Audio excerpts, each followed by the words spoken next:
Olá, boa tarde. Está no ar mais uma edição do programa Conexão Potiguar. A você que nos acompanha de segunda a sexta-feira aqui pela TV União e também pelo portal www.potiguarnoticias.com.br, nosso muitíssimo obrigado pelo carinho da sua audiência, pelo carinho da sua companhia. No programa de hoje nós vamos falar sobre o Legislativo, não somente na cidade de Natal, mas também na região metropolitana de Natal, na Grande Natal. Está conosco hoje o vereador Jorge Câmara, que é presidente do Parlamento Comum, discute os problemas a nível do Legislativo em 10 municípios do Rio Grande do Norte, onde quase metade do eleitorado da população, 42%, se encontra. E também onde cerca de 70% das riquezas produzidas no Rio Grande do Norte circulam. Evidentemente, dados esses números, dá para entender que também estão aqui os maiores desafios do ponto de vista da gestão, os maiores problemas a serem enfrentados também pela gestão pública, que passa necessariamente pelo debate no Legislativo. Jorge Câmara, muitíssimo obrigado pela sua presença aqui no programa Conexão Potiguar. Tudo bem com você? Tudo bem, boa tarde, Pinto Júnior, boa tarde, telespectadores. É um prazer retornar aqui ao programa. O prazer é todo nosso. O senhor saiu de uma campanha de deputado estadual pelo PCdoB e retoma agora as atividades na Câmara Municipal. Quer dizer, não retoma, mas foca mais.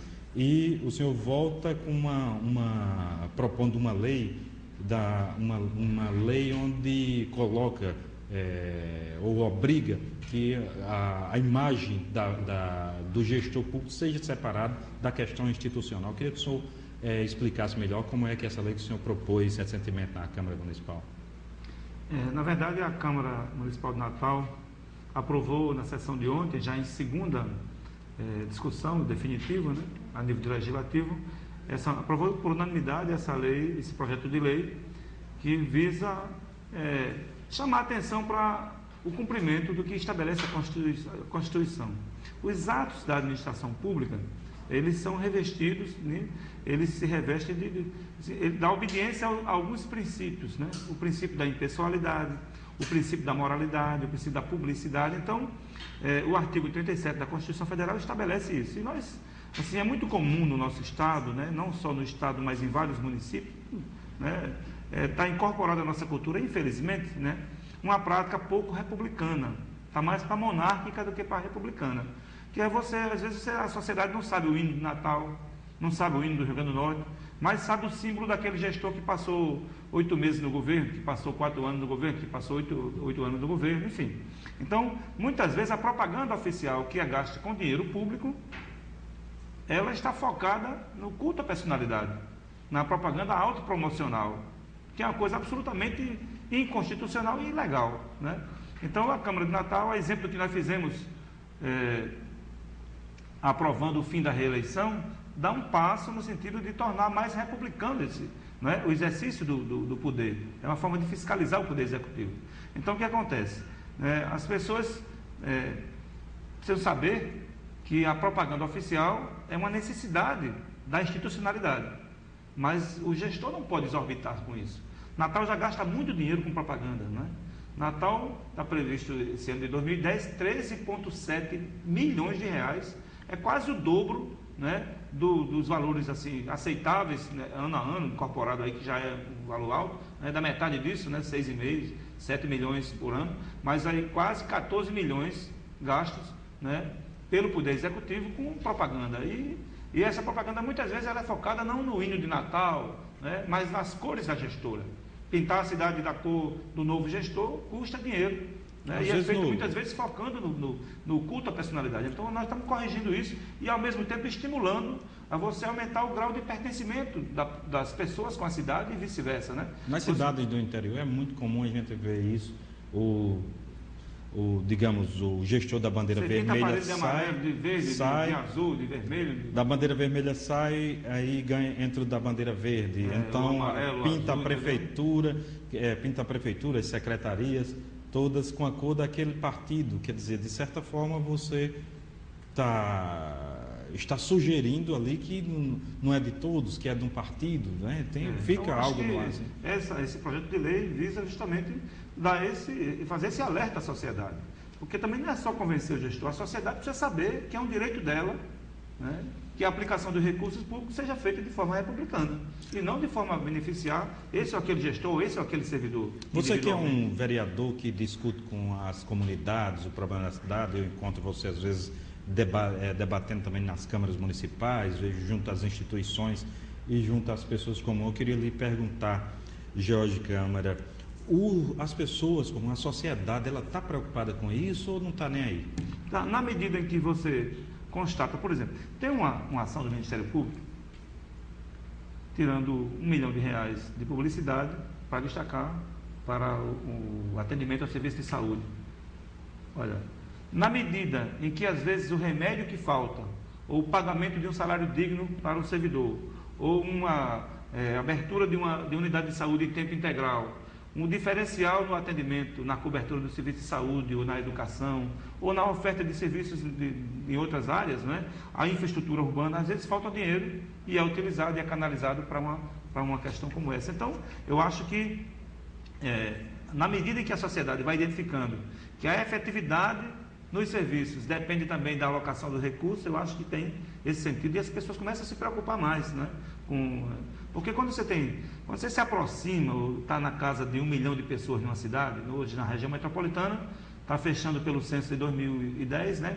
1.318.000 pessoas nos 10 municípios. Então você começa, as pessoas não vão votar num parlamentar muitas vezes, né? Ou num candidato a prefeito ou a vereador, pelo tapinha nas costas, mas em cima de critérios, né? da efetividade.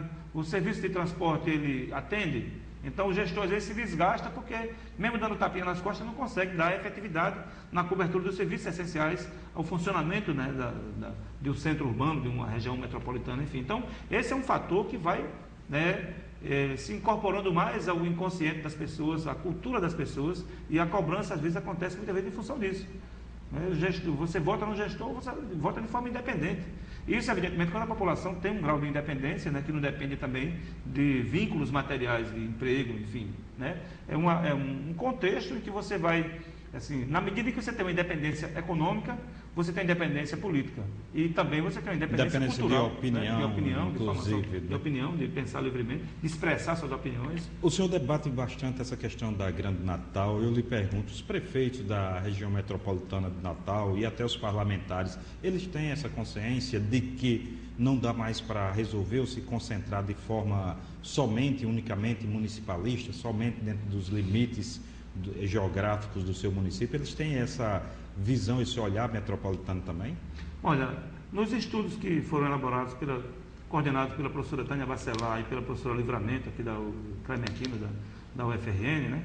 Esses estudos mostram que Natal também, a exemplo de outras capitais, na cabeça do gestor, o nível de consciência metropolitana não aumentou muito, não. Agora, como a dor ensina a gemer, então, diante dos problemas, como é que eu vou tratar a questão do lixo se não for com um aterro sanitário conjunto? Não dá para cada cidade ter um aterrozinho, porque o ganho de escala é um fator importante, né, determinante nesse tipo de serviço, nessa cadeia da prestação do serviço de tratamento do lixo. Né? Por exemplo, um SAMU metropolitano.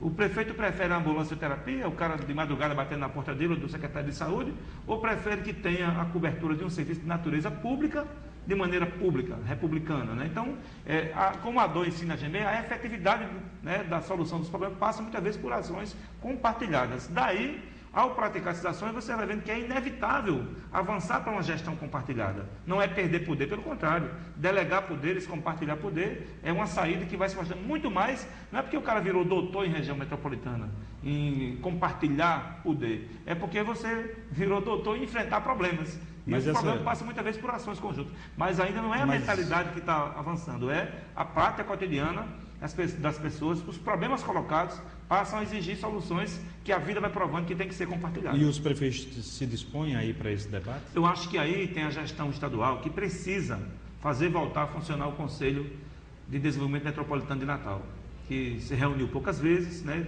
Apesar de uma tentativa de retomada mais recente, não vem se reunindo. Eu acho que esse é um fator. Enquanto isso, nós, vereadores, temos um papel a cumprir. Por exemplo, nós agora no Parlamento Comum estamos saindo dessa fase da ação meramente entre os parlamentos e fazendo dois movimentos. Um é ir à sociedade, para que a sociedade se organize e interaja junto ao Parlamento Comum, junto ao Conselho Metropolitano, né, para ditar a agenda metropolitana. Se ela não vier do birô do prefeito, ela pode vir do meio da rua, da sociedade, se organizando e lutando pelo transporte, lutando pela cobertura dos serviços, né, para que você possa cumprir o que o artigo 25, parágrafo 3º da Constituição diz, que é cuidar das funções públicas de interesse comum, né, de vários municípios. Então, esse movimento está sendo feito agora junto à sociedade, e mais, é preciso que a gente vá, inclusive, cobrar da nova presidente da República, né, as ações voltadas para as regiões metropolitanas brasileiras, inclusive Natal faz parte disso, até porque tem vários desafios colocados, com Copa do Mundo ou sem Copa do Mundo.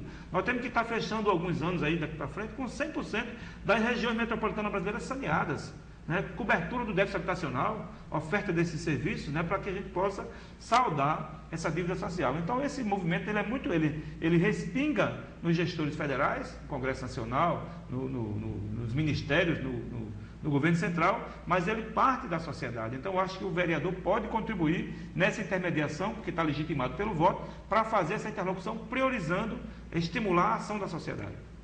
E a resposta da sociedade, quando você vai para esse debate, isso fica numa ilha, naquele determinado momento que se debate isso, ou você sente que tem uma ramificação, que tem um interesse nessa questão da Copa do Mundo, nessa questão de enfrentar os problemas como de saneamento básico? Eu, assim, meu olhar de repórter, eu fico às vezes procurando e vejo, na verdade, um desinteresse, não vejo um interesse. Acho até queria registrar a sua insistência numa coisa que é justa, que é até básica, como a questão do saneamento. Eu não vejo muitas vezes um feedback disso, um retorno disso. Ou você vê o que eu não estou vendo? Veja só, hoje, após a aprovação em 2007, né, a entrada em vigor da Lei 11.445, que trata do marco regulatório do saneamento, né, as companhias estaduais, elas estão capitaneando um processo de saldar essa dívida no saneamento. Eu estou citando saneamento porque, entre outros, né, outras vertentes, né, de vetores, né, da política nacional de desenvolvimento urbano, como na habitação, como no transporte, enfim. Mas hoje você tem, por exemplo, essa saída que agora a CAERN, junto com o Ministério Público e vários segmentos da sociedade, nós estamos encontrando a saída não mais com o emissário submarino, mas com a estação de tratamento terciário, igual a do Baldo, que está sendo entrada em operação no dia 30, né, em definitivo, né? E ali nas proximidades, na Zona Oeste, nas proximidades do Guarapes, ali, né, entre Planalto e Guarapes, enfim, você vai possibilitar um tratamento adequado. O nível terciário é o nível mais elevado, a água sai, né, em condições aceitáveis, né, dentro dos parâmetros sanitários. Então, se você ter conseguido 106 milhões de reais para isso recentemente, é um dado importante. Essa reunião, recentemente, no Ministério Público, foi há 2 dias atrás, nós participamos de um processo como esse, que a CAERN mostrou, né, que é uma nova etapa que nós estamos vivenciando. Isso, quer dizer, o Brasil abre um novo cenário, porque a conclusão do governo Lula, passando para a presidente Dilma, ela está recebendo um país em situações bem mais favoráveis do que o seu antecessor há 8 anos atrás, né? O país em situação de caos, né? Então você tem hoje outros indicadores, outros cenários, né? Então isso vai ajudar a que a gente enfrentar esse problema. Não é fora da nossa realidade, não é fora do horizonte do possível, né, você reivindicar